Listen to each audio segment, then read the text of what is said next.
Hello everybody, welcome to High Maths.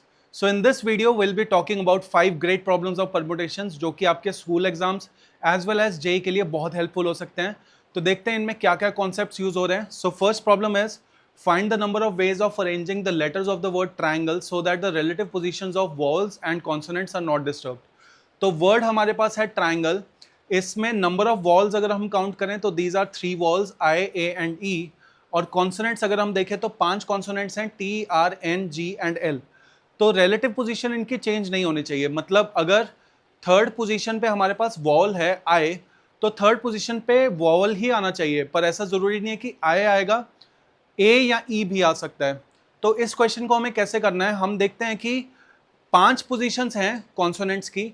तो अगर आपको कॉन्सोनेंट्स को अरेंज करना है तो इन 5 पोजीशंस पे ही अरेंज करना होगा. तो उसके नंबर ऑफ वेज हो जाएंगे 5 फैक्टोरियल. और 3 प्लेसेस हैं हमारे पास वॉल्स की. तो अगर वॉल्स को अरेंज करना है तो इन 3 प्लेसेस पे ही अरेंज करना पड़ेगा. तो उसके नंबर ऑफ वेज हो जाएंगे 3 factorial. So this will be your answer. तो answer will be 720. Moving on to the next problem. So इसके हमारे पास 2 पार्ट्स हैं. The number of ways of arranging 5 boys and 4 girls in a row so that the row begins and end with boys. तो बहुत ही nice problem है. तो इसमें देखो फर्स्ट और लास्ट पोजीशन जो है उसको हमें बॉयज से फिल करना है. बीच में उसने कोई रिस्ट्रिक्शन नहीं दी है, बीच में कुछ भी तरह से आप अरेंज कर सकते हैं. तो देखो हमारे पास 5 बॉयज हैं, उनमें से हमें 2 बॉयज को फर्स्ट और लास्ट पोजीशन पे फिक्स करना है. तो 2 बॉयज को अगर तुम्हें फिक्स करना है तो उसके नंबर ऑफ वेज हो जाएंगे 5p2 because the number of ways of arranging r objects out of n is given by npr. तो 5p2 will be the number of ways of arranging 2 boys here. अब बीच में हमारे पास 7 places हैं और 7 ही लोग बच रहे हैं. हमारे पास 3 बॉयज बच रहे हैं और 4 गर्ल्स बच रही हैं. तो इसका मतलब है इन 7 लोगों को अरेंज करने के 7 फैक्टोरियल वेज हो जाएंगे. तो कुछ इस तरह से ये क्वेश्चन हो जाएगा. Begins with a boy and ends with a girl. तो इस केस में बस आपको एक बॉय फिक्स करना होगा और एक गर्ल फिक्स करनी होगी. तो बॉयज के नंबर ऑफ वेज फिक्स करने के कितने हो जाएंगे 5, क्योंकि हमारे पास 5 बॉयज हैं. तो 5 में से कोई भी बॉय यहाँ पे आ सकता है, या फिर 5p1 भी लिख सकते हो आप. और गर्ल्स को नंबर ऑफ वेज अरेंज करने के वो भी 4 हो जाएंगे, क्योंकि हमारे पास 4 गर्ल्स हैं. और बाकी बचे 7 लोग, 7 लोगों को अरेंज करने के वेज हो जाएंगे 7 factorial. So this will B 5 into 4 into 7 factorial.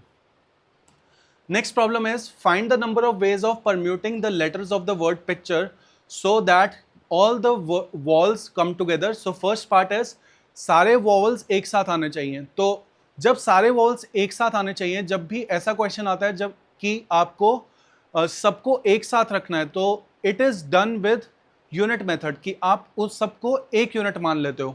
जैसे जितने भी वॉल्स हैं यहाँ पे आई यू एंड ई, इनको आप एक यूनिट मान लो.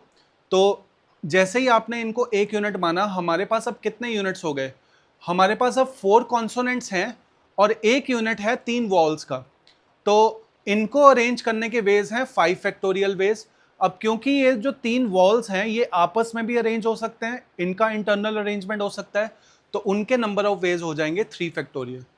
तो इस तरह से हम ये वाला क्वेश्चन करते हैं. अब नेक्स्ट पार्ट है इसका कि no two vowels come together. अब जब भी ऐसा वर्ड आएगा कि no two vowels come together या no two boys come together, तो इस क्वेश्चन को हम करते हैं गैप मेथड से. So what is gap method? Gap method में हम पहले तो जिनको अरेंज करना है उनको अरेंज कर देते हैं. कॉन्सोनेंट्स को क्योंकि अरेंज कर सकते हैं, उसमें हमारे पास लिबर्टी है, कैसे भी अरेंज कर सकते हैं. तो कॉन्सोनेंट्स हमारे पास 4 हैं, उनको हमने अरेंज कर दिया. अब इन कॉन्सोनेंट्स के आजू बाजू में हमारे पास 5 गैप्स हैं. अब यहाँ देख सकते हो, एक कॉन्सोनेंट से पहले, फिर इन 2 कॉन्सोनेंट्स के बीच, फिर इन 2 कॉन्सोनेंट्स के बीच, फिर यहाँ पे, फिर यहाँ पे. तो दीज आर 5 गैप्स. तो कॉन्सोनेंट्स को अरेंज करने के वेज थे 4 फैक्टोरियल. और इन 5 गैप्स पे हम 3 वॉवल्स को अगर फिक्स कर देंगे तो these vowels will never come together.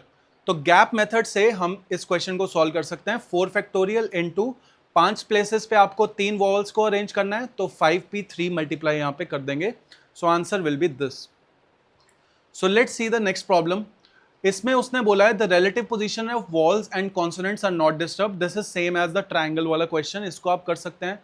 तो आप देखेंगे यहाँ पे हमारे पास 4 कॉन्सोनेंट्स हैं पी सी टी आर और 3 वॉल्स हैं आई you E.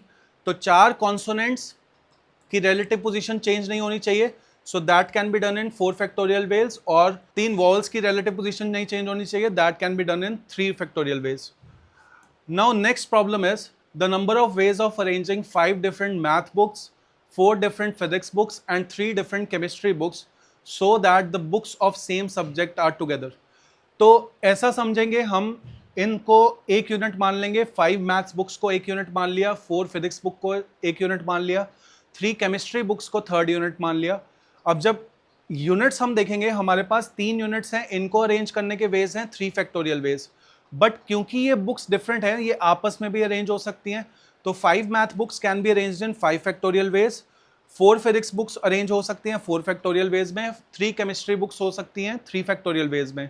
So total number of ways will be 3 factorial. ये हो जाएंगे 3 यूनिट्स के अरेंजमेंट के ways into 5 factorial into 4 factorial into 3 factorial. So this will be your final answer.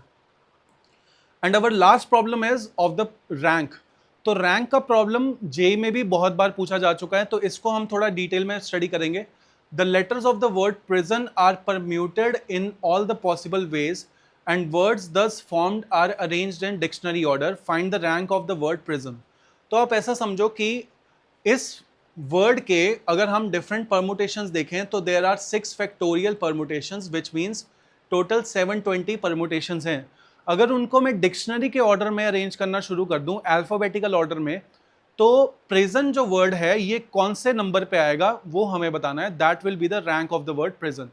तो सबसे पहले तो हम देखते हैं कि अल्फाबेटिकल ऑर्डर में इन सबको अगर लिखा जाएगा तो क्या अल्फाबेटिकल ऑर्डर बन रहा है, INOPRS. तो P जो है वो 4th प्लेस पे आता है. तो इसका मतलब है अगर मुझे वर्ड स्टार्ट करने हैं डिक्शनरी में अरेंज करने, तो सबसे पहले आई वाले वर्ड्स अरेंज होंगे. तो आई वाले वर्ड्स कितने बनेंगे, 5 फैक्टोरियल, क्योंकि आपने आई को फिक्स कर दिया. उसके बाद 5 प्लेसेस बची हैं, 5 प्लेसेस पे कोई भी 5 लेटर्स आ सकते हैं, तो this can be done in 5 factorial veg.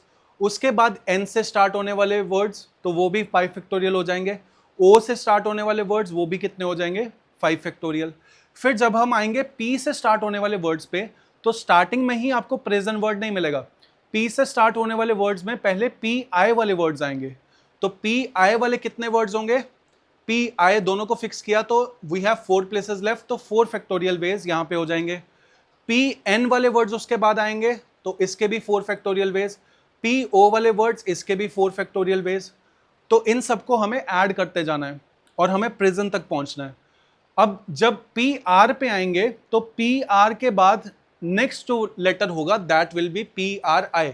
But simply P R आई के बाद एस नहीं आएगा, पी आर आई के बाद एन आएगा सबसे पहले.